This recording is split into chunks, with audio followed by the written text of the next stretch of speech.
একজন মেয়ে শ্বশুরবাড়িতে তখনই ভালো হয় যখন মেয়েটি চোখ থাকতেও অন্ধ হয়। একজন মেয়ে শ্বশুরবাড়িতে তখনই ভালো হয় যখন মেয়েটির বাবার অনেক টাকা থাকে। একজন মেয়ে শ্বশুরবাড়িতে তখনই ভালো হয় যখন মেয়েটির বাবার বাড়ি থেকে অনেক টাকা পয়সা ও উপহার সামগ্রী আনতে পারে। একজন মেয়ে শ্বশুরবাড়িতে তখনই ভালো হয় যখন মেয়েটি মুখ থাকতেও বোবা হয়ে থাকতে পারে।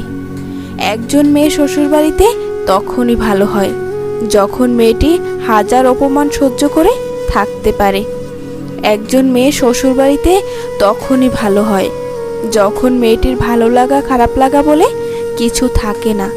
একজন মেয়ে শ্বশুরবাড়িতে তখনই ভালো হয় যখন মেয়েটি হাজার কষ্টের মাঝেও হাসি মুখে থাকতে পারে। একজন মেয়ে শ্বশুরবাড়িতে তখনই ভালো হয় যখন মেয়েটির নিজের কোনো ইচ্ছে থাকে না।